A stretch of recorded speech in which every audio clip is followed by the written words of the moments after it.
nó cá thì nhớ rong cho tròn tại trong liệt sĩ thiên một trò chọc phong dư từ sai chồng nó sẽ được số đánh số tu xử lý nhát trâu nung nọ thì nhát trâu nô tỉ nền cầu chi lưu cho hiện tôi sống ở xí cầu cho lợ cho nó cũng trong chia theo các lòng mua đối khó sở sự là một thật xong đấy có sự xanh của tàu một chữ sĩ là một trâu trâu bé chồng mau nhát trâu sa tới chỉ nhát la nó thiết khó sở sự lúc nọ cũng là một thà cũng trong một chữ sĩ nhát trâu hậu bé lưu tí chờ nhát la với nhát trâu sa cậu té đỡ lưu xanh có bằng nọ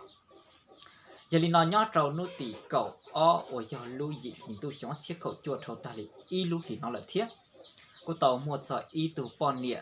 cho nên nó tù pon nịa nó nữa cho y tù của luồng câu nhau đồ sát tới chẳng nhất là thợ nữ mua nông nhung thay chặt giòn nền gạo om cho nền gạo lâu chồng cho nó nữa cô tàu kia mua giò nhau đồ sát số té thợ mua giò tàu nhau đồ sát số té nó chỉ nữa cô bỏ tàu tiền cho lọc ba số cho ít chọn gì mua nhiều một tiền tàu cả thêm luồn nu cho nên cô tàu vô y tù chỉ số nhau đồ sát tới kiểu số lợ thợ nữ vô tàu nữa tù chỉ nó ta người nông nhung mua thay chặt giòn nền gạo chi nền gạo trâu xong đó chỉ nữa cô mua cho đi tụ ní nhỏ lợ chỉ nó tụ pon nhẹ nó nữa thiết đi khử xếp hệ thiết cho các lò một đồ sát tích nhất là một đa thiết là một dìa cho đồng câu nó chọn xài nhát đồ sát tích nhất là nó cho các mua nhát đồ đậu sát số tết còn nữa tàu nhẹ tàu dìa vì cho khỏi tiền nữa yếu gì nhát đồ sát số tết nó chỉ cho nó nếu cô chỉ theo chính sách soi cho nó chuyển nhát sát tích nhất là của tàu đi cả đồ nửa thiết nhà nó thầu lúc hở mua đi cậu on mỏng cho các một chỗ im mỏng và đối xử hở nhau trầu nút tị cậu on đó cho nên cho các loại cho tàu y tụ luồng câu nhau trầu hậu sát tới chuyện nhá là nó cho các một trầu sát số tết thầu nữa cho các loại do nó chỉ được cụ trà chỉ được yếu chí nhá trầu sát số tết là chỉ sót sau chỉ sót trời chỉ cho tụ luồng câu là một buổi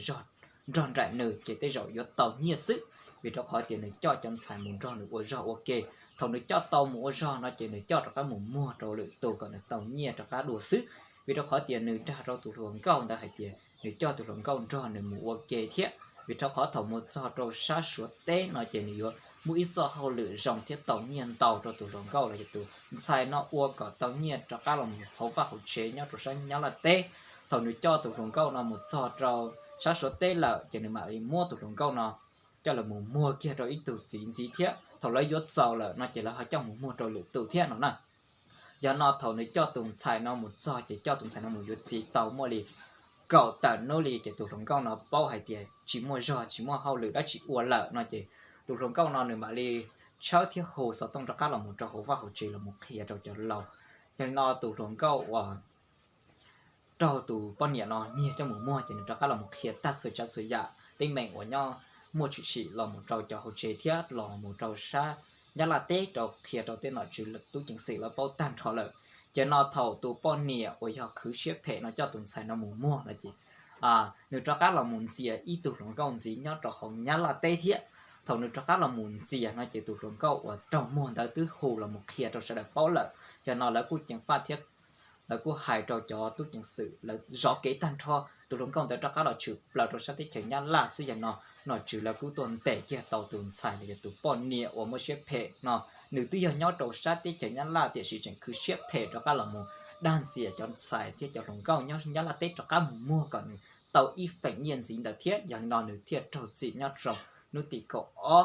giờ lúc xí hở thầu yếu trồng tu là giờ lúc xí hở sân xó nhau trâu nữ tị cậu bên đó thầu lên để tàu ta nó chỉ là cho tuần xài nên là cho tụ con nhẹ xếp hệ nó cho là một trâu xị thiết cho là một thả lũ ok cho nó nữ mà đi kia hay tiền nữ nhớ trâu sang nhá là khó sao sự chuẩn gì là nó cố cho các lò một hải son để cho tu sa cho tiến hành phê sau tết sẽ chờ cho các tu mù chịu sĩ lò mù muôn trên mùa nhớ tròn tợ bê lú sánh có bằng lòng tợ cha bảo lâm nọ của tổng một chịu sĩ do cho tiến hành phê nó là một đề thiết là mộtตัวเต็มมีหน่วยยาวหัวจงลีกูตื้อต่อหายราสื่อเท่าตลอดนอเทียcho nên phê là cho tu saหัวจงลีได้ดูมันจะอีสานเราไปเสด็จต่อใช้vì cho nên phê mua lì cậu tạo lên ý lệnh một ít do kế thêm mua cho nên rồng ròn rải cho khỏi tiền là mới cho chế một vấn đề thì một cho nên phải nói là cá để nói tên thì cho có ta thiết cử tên trả dòng dạ tên này tự cái một khởi tên thiên nhiên là một trị uẩn từ nia cho nên nói chỉ là thế thì cứ tao xếp phải tao muốn nhẹ bé cho đi này nhau hầu nhá là té đầu cân rồi cho nên nó sẽ đợi tàu chuyển phát dần để cho cái liền thiết cho cái phổ xi nó vì đó khó thì cũng chỉ sáng mua là hài thiết thì chỉ mua chữ sĩ trong này ra video của tôi muốn chơi sát rồi bây giờ tàu sai nói do chữ sĩ nhắc trong nút tiền này có trí lúc chuột thì lúc nó kia cho khỏi chi chia ở của bỏ kia thiết thay cho video nào trong cái sẽ được sách và do nhỏ trong tận từ kế một lúc bền là ca thị thuộc thị trấn Bảo Lâm hay là nhân là giờ đi lên từ nhỏ trong sáng là cầu tê nó giờ tàu chính phát xong thì cái này phải nó thế do bỏ lỡ nó là do tàu sai do tàu chiều do tê mê tu mê nhỏ có chỉ nhỏ ít cho cái rồng là trong tàu chính này nó có sự của cha trong cái sẽ đời nó chỉ thọ sẽ đời họ chỉ bán một xe một đế một dê là thôi từ nhất trong sáng thì thành nhất là nó sẽ đời tàu chính pha thì sẽ đời giữa tàu bao giỏi thì cho nên phải nói những một chữ sĩ tiệt họ nó chỉ ít khó ra họ nó giờ thì nó lùi sai đồ chùa tàu tiếp tục xứ nữa thì giới khó thì chỉ mua tránh thì sẽ lúc nào của tàu bỏ kia là của lòng mưa hải thiết hiện nhất trong sọ nó trong cái sẽ tàu sai xứ giờ thì của hải tàu tiệt khó thì bên nó chỉ trâu bên sai thì từ giờ này chỉ mua tránh là chùa trả thì chỉ giờ thì cho nên họ tranh lợi nó là họ tránh phan trong đời yêu chế này cho tên mình nhựa có sẽ đời yêu chỉ sau cái nó cá nhau dòng có chỉ thân chỉ cho nên phải nói do chỉ cho nên phải nói là sẽ đời yêu tàu những pha trong này để tụi khen sẽ trả luôn họ mới có khổng rồi yêu tên mình tu mình nhựa nó họ mua rồi yêu nó thiên nó chỉ thường đời yêu chỉ bao nó lột dài kia nó khó cầm nó yêu chỉ đi chậu kia nó cá là sư bởi nó là khó phải suy ca lên nó giờ nó khó sự tra tờ chuẩn gì nó chỉ cũng muốn trò chơi thế là một hạt thiệp phú rồi bé sẽ đời tàu sai sư để nó ở trong đó nè trong nữa chỉ lúc chiều nói rồi thấy có video cho nó biết là tôi sai chọn để quật gió đấy quật gió liệp long trong câu cơ linh gì cả thế trong chỉ cơ linh nè để tôi mấy căn thì liệp long linh này bỏ nó nè cho biết là sai biết theo bỏ bây giờ quật gió nó tôi sẽ cho quật gió nó mà thấy cho chỉ cơ linh chỉ trong đi quật gió nhân trong luôn này ít sự nó nè cho nó mặn gì cả thế trong câu cơ linh liệp long xứนี่ปอนู้จึงช่วยเสียมาจึงจั่ววออีเสียมาเลี้ยปลงนี่ในปอnó sữa vì đó khó để nhót trên là nó chỉ nhót dễ đồว่าchế thiết chuồn á cho nhót đây chỉ trồng nó muốn nó thiết để ta hữu tí xí là nó被mua被lên tuổi để cột gió nhót trổ ta chờ nó nè cột gió mà trồng câu chỉ cá cho mỗi sừng cái sầu rau sầu sườn giả nó là những cá tí xí chỉ nó cũng thọ đây đó thì chỉ trong đi thay nó chỉ để tới trong muốn chỉ do là muốn chỉ cho là nó chỉ nhớ trâu sát là nó chỉ mua cái chi thia rồi khỏi thì cho cái chi đu nè cái chi liên nè cho cái chi nào nè như thế nè tao tỏ pin nhỏ khỏi rồng tiền nó rồi rủ rồi khỏi thì chỉ tao cá bị treo đi chỉ chơi nhớ chỉ tao tiền nó nè nhớ là nó chỉ cho y hạt cái chi tan trò rồng trả nó xin nữa giờ không mấy xong cột gió cho xong cột gió trò thế chỉ xong cột gió từ giờ rảnh là nó chỉ thiết tốt đề của gió sư chỗ cái chi là chỉ tập diễn nó đấy cho biết sẽ hậu tê học bỏ nó sẽ nửa hồi rảnh là tao đi chả nè rảnh liếp plong đã chú ý này bỏ liếp plong nó nè vì đó có thì cái của gió nó chỉ từ rảnh ta lại chỉ thiết tốt đề cho chi cho một châu tồn để họ chờ gai chờ sự giả nó chỉ có cái gì này nó cũng thay được biết sẽ nó xưa nè bây giờ để của gió sẽ để tao đi trả chỉ muốn trò nó xưa nè cho lúc tài nó nè lúc tài nó chỉ có gió liếp long xưa trong câu cơ đó chỉ có gió như nào nè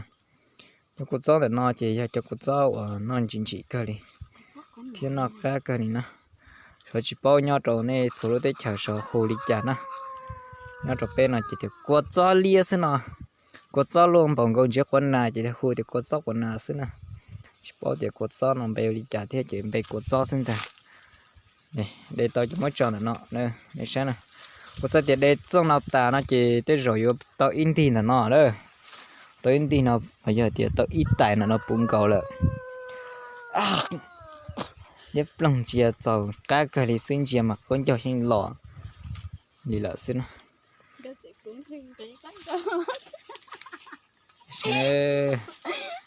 để bên làng lọ rễ cơ đi đây ta chỉ mua tiền mà không mua chỉ không mua đi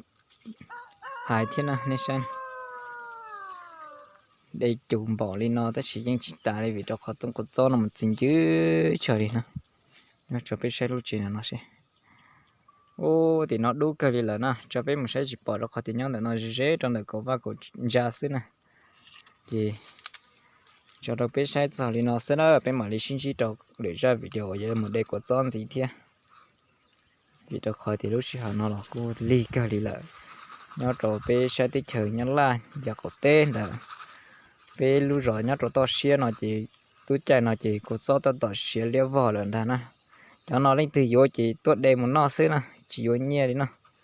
vì đó khỏi thì riêng cái này để cho là một trò chơi thiết tôi sờn cái buồn cái sự dạng cái nè nên từ nhìn nhận nó mà cũng cái cơ cho chị nhận nó mà cũng bỏ tàu tiền chỉ cơ thế nó chỉ cứ thay khỏi lùi nó cho nó biết sai có biết bao xe thì có gió nó mà nó rung bộ nó nè gió nó mà nó cũng ba tàu rồi tụi kinh có chỉ mua mò chỉ mua gành thế ba tàu rồi cũng mua rau cơ đi nè nhà nó thay nó sẽ bé mà xin chỉ đùaเลยra video nữa